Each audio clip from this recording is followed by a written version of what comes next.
The things I do for YouTube. Hello everyone, it is Briximus Prime back for another.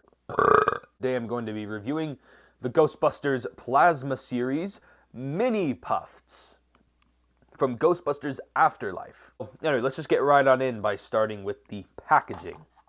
And now taking a look at the packaging here, basically they take that classic Ghostbusters packaging and they cover it in the marshmallow goop. It's got the Ghostbusters logo, says Ghostbusters, Mini-Pufts, Hasbro, 4+, got some melted decapitation going on. That's totally not unsettling. Here on the side, got some schematics. You can also see some red blueprints over there in the background of the cardboard. Got some different mini-puffed faces right there, and then over here on the back, got a little read-up of them, and then some product shots of multiple Stay Puffs, which you would need to buy a lot of these to get that many. But honestly, I'm not really that big a fan of these. But anyway, let's just get right on into it by taking a look at the accessories. And the accessories that come with these Mini-Pufts is that basically, they just come with a bunch of alternate heads and expressions, and I'm just going to go through each and every one of them. But first, but before we get into these alternate faces, I wanted to go over the actual bodies of the Stay Puffs themselves. So they give you 3 mini-puffed bodies here, and each one is a little bit different. Like, for example, this one right here has its legs static. This one has its right leg forward and left leg back, and this one has its left leg forward and right leg back. Also, this one has 2 open hands, 2 grabby hands. This one has a grabby hand and a relaxed hand. This one has a closed thumbs up hand and another grabby hand. So they've all got different kinds of limbs, and then obviously you pick out of all of these different heads, and you just pick 3 to put on your separate bodies with those 3 big ball joints. And overall, I'd say they're very easily to put in and also fairly easily to take off. What I usually do is, they do go on pretty tightly. What I do is I just slightly wiggle them like this until it finally pops off. So yeah, that's just what I do. And for these Mini-Pufts, you do get some slight texturing detail going across the bodies. There's nothing too much or too fancy going on. They've also got peg holes on the bottom of their feet, just FYI. And again, there's not a lot of painting to really be said. It's really just what's on the faces and on the little sailor's hat right there. And honestly, there's nothing much to really say about these guys. But like I said before, they all do have a bunch of different limbs and parts. But no matter what kind of limbs they do have, they all have the same amount of posability.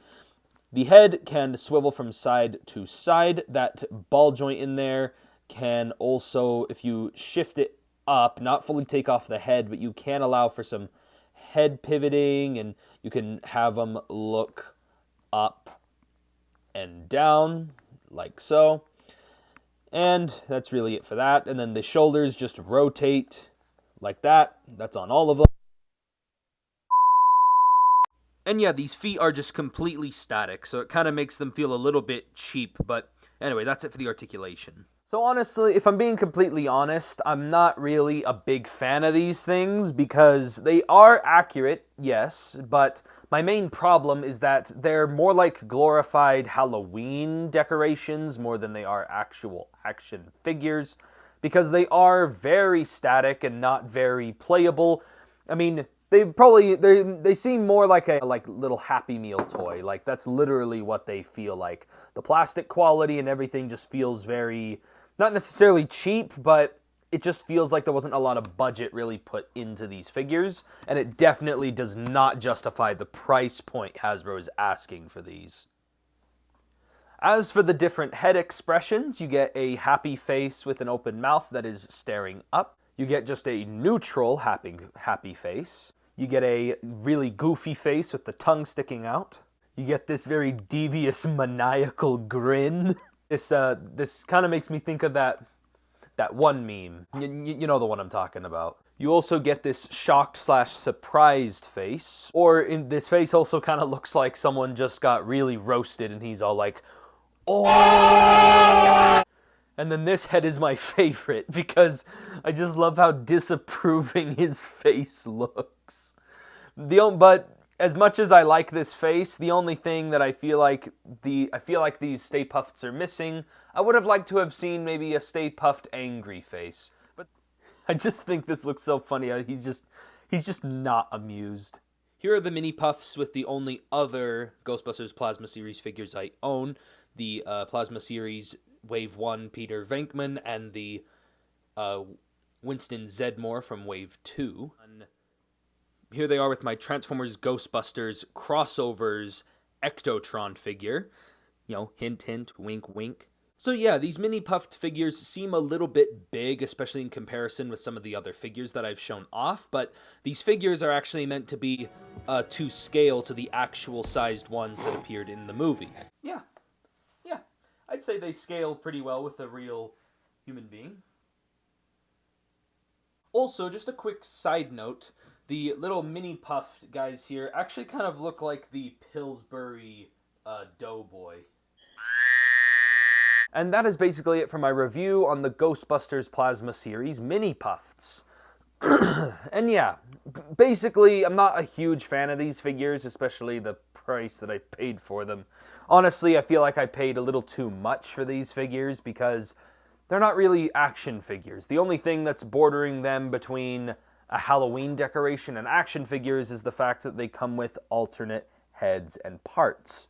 And honestly, I'm also not really seeing the value here, especially with getting 3 of them, because, again, they're not that posable. If they maybe had some extra articulation, maybe like in the arms or the legs, then I would probably see these being a little more worth your money or worth your while. I mean, I guess I did essentially just buy decorations to decorate my house with, but I bought them intending for them to be action figures to pose with my other Plasma series. And you could argue that they're a little too big, but honestly, I think they look just fine because Ghostbusters deal with so much crazy stuff that I don't think it really matters how big or small they are. And again, they don't really look out of place with these figures. So yeah, that's all I've really got to say about the Three Stooges here. If I had to give this set of 3 figures a rating, I give it a solid 4 out of 10, maybe even close to a 3. I'm not really that big of a fan of these figures. I mean, I like them, don't get me wrong. I like Mr. Stay Puft, and I like the Mini-Pufts, and I loved Ghostbusters Afterlife. I just wish these weren't so static, because, again, they have the peg holes on the bottom of the feet, but they don't even need them. They stand up just fine. So anyway, one other thing before I close out the review, I did want to mention they are re-releasing these figures with the HasLab Proton Pack, and basically it's these figures, just with some charred burn marks on them. So that's kind of interesting, but I feel like these are better as like a tier thing for that. They're not necessarily something to buy for themselves. They're really like more like an accessory with something else, like the Proton Pack. So anyway, that's basically it for this review. If you guys enjoyed it, be sure to give me a like on the video, comment down below what you guys think, and subscribe to the channel, and I'll catch you guys next time.